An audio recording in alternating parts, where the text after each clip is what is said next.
तो हेलो दोस्तों, आपका फिर से स्वागत है मेरे चैनल साफ्लिक्स पर। जैसा कि हमने पिछले एपिसोड में देखा था कि जियांग और जांग जो है उन दोनों के बीच में लड़ाई हो रही होती है।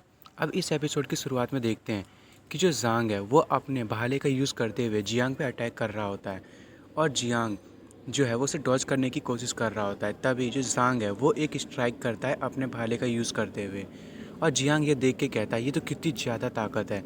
फिर हमें दिखाया जाता है कि जो जियांग है वो उससे हिट होता है और जियांग बहुत ही दूर जाता है। जांग उस पर फिर से अटैक करते हुए कहता है कि मैं जो हूँ मैंने बहुत ज़्यादा इम्प्रूव किया है और मैं अब तुम्हें बताऊंगा कि असली ग्रैंड मास्टर क्या होता है। फिर हमें दिखाया जाता है कि जो जांग है वो एक के बाद एक अटैक करना शुरू करता है और जियांग ये देख के सोच रहा होता है कि आज तो मैं पक्का मरूंगा यदि इनमें से कोई भी हिट मुझे छुआ। और हमें दिखाया जाता है कि जो उसके अटैक्स होते हैं वो ज़मीन पे लगते हैं और जियान उससे बार बार बचा होता है। तभी जांग कहता है तुम एक जगह रुक नहीं सकते। जियांग उड़ते हुए कहता है अरे मैं तो सिर्फ एक वार्म अप एक्सरसाइज कर रहा था। जो जांग है वो ये सुन के बहुत ही ज़्यादा गुस्सा हो जाता है और कहता है तो फिर छुपो मत, लड़ाई करना स्टार्ट करो तुम डरपोक। जियांग कहता है अच्छा ठीक है, यदि तुम्हें मुझसे लड़ाई करना ही है तो फिर मैं तुमसे लड़ाई करूँगा, पर बाद में पछताना मत। जांग कहता है ठीक है, यदि मैं पछताया तो तुम्हारा मैं पोता बन जाऊंगा। जियांग कहता है हम तो पहले से ही फैमिली है, तुम्हारा भाई मेरा पोता था यानी कि तुम भी मेरे पोते हो। तभी जो जांग है वो उस पर अटैक करते हुए कहता है तुम्हें आज मैं पक्का मार दूंगा। और जियांग पीछे हट जाता है, अपने सोल्जर से एक स्वॉर्ड लेता है और कहता है चलो फिर शुरू करते हैं। और वो उन दोनों स्वॉर्ड का यूज़ करते हुए कहता है डबल स्वॉर्ड फ्लूरी, और उसे यूज़ करते हुए वो घूमने लगता है जिससे वो एक बवंडर टाइप का बन जाता है। और जो जांग है वो उसे रोकने की कोशिश कर रहा होता है और कहता है ये किस तरीके की बेकार टेक्निक है। जियांग कहता है क्या तुम बस थक गए। और जो जांग है उस पर बहुत सारे कट्स लगते हैं और जियांग कहता है कि मैंने सिर्फ 15 स्ट्राइक्स ही लगाए हैं, तभी मैं मेरी ऐसी लग रहा है कि मेरी सारी एनर्जी गायब हो गई है। तभी वो जांग से कहता है पोते तुम तो मुझसे हार गए। जो जांग है वो कहता है जियांग क्यों ना हम लोग एक डील कर लें, तुम मुझे यहाँ से छोड़ दो, हम लोग तुम्हारे पापा को वहाँ से छोड़ देंगे। तुम्हें नहीं लगता कि तुम्हें अपने फादर को बचाना चाहिए। तभी जियांग कहता है क्या तुम मुझे बताओगे कि मुझे क्या करना चाहिए, इस सिचुएशन में तुम फंसे हो। तभी जियान कहता है जांग से कि तुम्हें यकीन क्यों नहीं हो रहा, मैं तुम्हें बताता हूँ कि मेरे फादर के साथ जो मेरे थर्ड अंकल हैं जियांग ये जीन वो भी वहाँ पे है। और ये सुन के तो जांग बहुत ही ज़्यादा घबरा जाता है, कहता है नहीं ये नहीं हो सकता, वो जो आदमी है वो तो कितने टाइम पहले गायब हो गया था। जियांग कहता है यदि तुम्हें यकीन नहीं हो रहा तो जब तुम मरोगे तो उनसे जाके अपने फादर से जाके पूछ लेना। और जांग ये सुन के बहुत ही ज़्यादा गुस्सा हो जाता है और उस पर कूद पड़ता है जियांग पे और उसे अपने हाथों से पकड़ लेता है। जियांग कहता है क्या तुम मरना चाहते हो। मिस रुक्सी भी ये देख के कहती है जियांग बचो।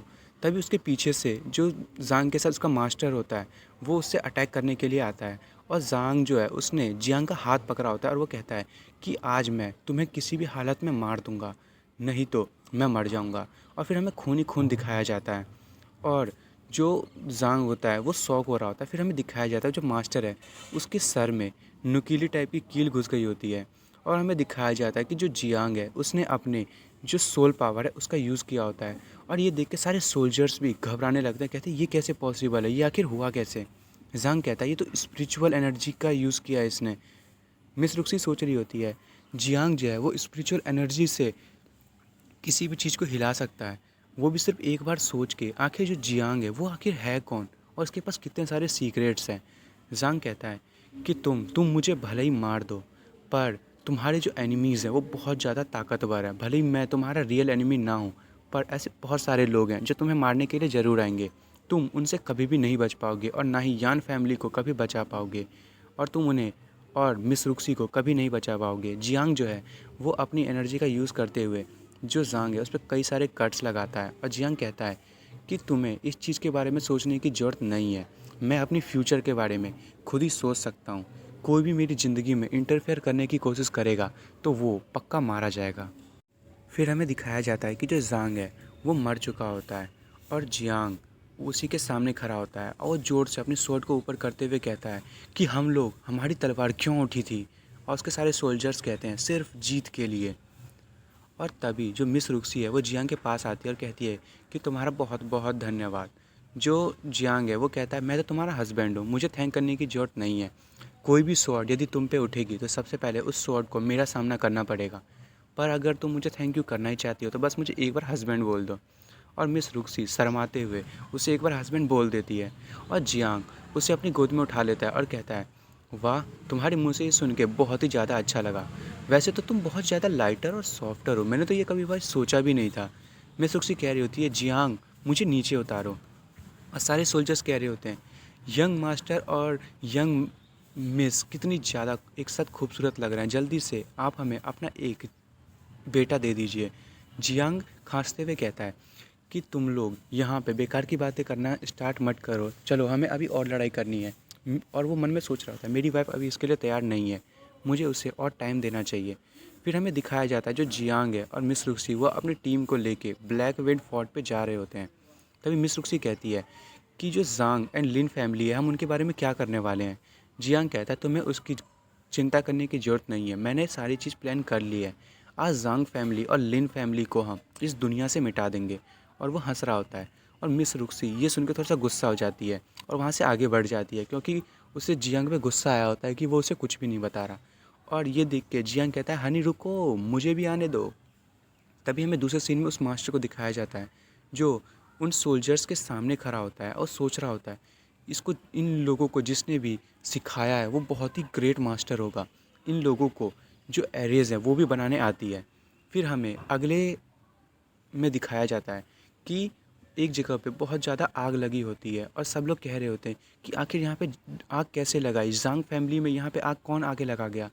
तभी हमें जियांगार को दिखाया जाता है, वो अपने सोल्जर्स को ऑर्डर दे रही होती है और कह रही होती है कि जाओ और जो सोल्जर्स हैं उन्हें मार दो और जो निर्दोष लोग हैं उन लोगों को बचाओ, कोई भी निर्दोष आदमी यहाँ पे मरना नहीं चाहिए। तभी उसके सामने एक सोल्जर आ जाता है और वो कहता है, बिच, तुमने यहाँ पे आके अटैक करने की कोशिश भी की, तुम्हें क्या लगता है तुम यहाँ से बच के जा पाओगी।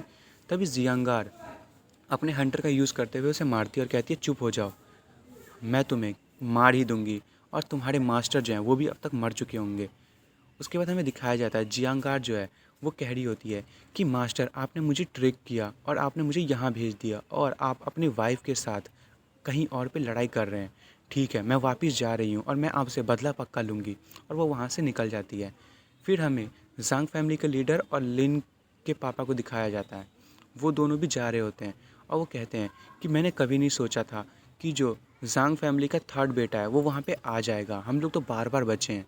और जांग फैमिली का जो लीडर है वो भी कह रहा होता है, चलो हमें वापस से अपने क्लैन में जाने की ज़रूरत है ताकि हम वापस से अरेंजमेंट कर सकें। और वो मन में सोच रहा होता है, जियांग फैमिली हम वापस से तैयार होके आएंगे, तुम तैयार रहना। और फिर वो लोग दूर से ही देखते हैं कि जो जांग फैमिली का रेजिडेंस होता है उसमें किसी ने आग लगा दिया होता है। और जांग फैमिली का लीडर ये देख के बहुत ही ज़्यादा डर जाता है। और तभी एक सोल्जर उसके सामने आके गिरता है, वो कहता है कि मास्टर आप यहाँ हैं। जियांग हान और जो यान फैमिली है उन्होंने हमारे लगभग सारे बैंडिट्स को मार दिया। और तभी जो जांग फैमिली का लीडर है वो उसके पास आ जाता है और कहता है कि क्या, उसकी इतनी हिम्मत, आखिर यंग मास्टर जो है उसको क्या हुआ। तभी वो रोता हुआ कहता है, यंग मास्टर वो। और तभी जो जांग फैमिली का लीडर है उसका कॉलर पकड़ लेता है और कहता है कि जल्दी से बोलो। और वो कहता है कि जो यंग मास्टर है और जितने भी 3000 बैंडिट्स थे उन सबको मार दिया गया है। मास्टर मैं गलती से वहाँ पे बच पाया, मुझे तो लगा भी नहीं था कि मैं कभी बच पाऊँगा। वो बहुत ही ज़्यादा गुस्सा हो जाता है, उसके मुंह से खून निकलने लगता है जांग फैमिली के लीडर से। उसके बाद वो कहता है कि जियांग तुम्हें मैं छोड़ूंगा नहीं, तुमने अब अपनी सारी हदें पार कर दी हैं। फिर हमें जियांग को दिखाया जाता है, वो कहता है, अरे यार मुझे इतनी छींक क्यों आ रही है, कोई याद कर रहा है क्या। तभी मिस रुक्सी कहती है, मुझे लगता है कि जो तुम्हें मारना चाहता होगा वही तुम्हें याद कर रहा होगा।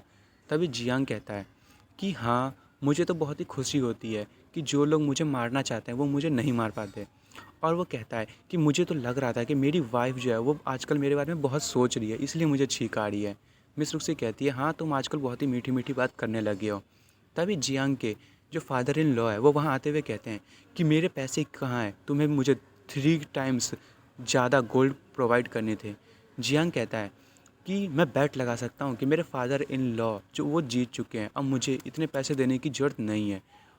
और आपने इतने सारे बैंडिट्स को सिर्फ इतने कम सोल्जर्स का यूज़ करते हुए हरा दिया, आपको बहुत बहुत ज़्यादा कॉन्ग्रेचुलेट। तभी वहाँ पे एक सोल्जर आता है और जियांग को एक क्रिस्टल टाइप का देता है और कहता है कि मेरे आदमियों ने ये जो है वो एक माइन से ढूंढा है, आप प्लीज़ इसे देखें। तभी जियांग के फादर इन लॉ कहते हैं कि ये चीज़ आखिर ये तो पत्थर का टुकड़ा सा लग रहा है। और जियान ये देख के शॉक हो जाता है और कहता है, क्या क्या ये वो हो सकता है? तो दोस्तों, आज मैं इस एपिसोड को यहीं ख़त्म कर रहा हूँ। अब कल देखेंगे कि आखिर ये चीज़ है क्या और जियांग इसे देख के इतना शौक क्यों हो रहा है। और दोस्तों, आपको मेरी वीडियो पसंद आई हो तो प्लीज़ मेरी वीडियो को लाइक एंड सब्सक्राइब करना ना भूलें। Thank you for watching.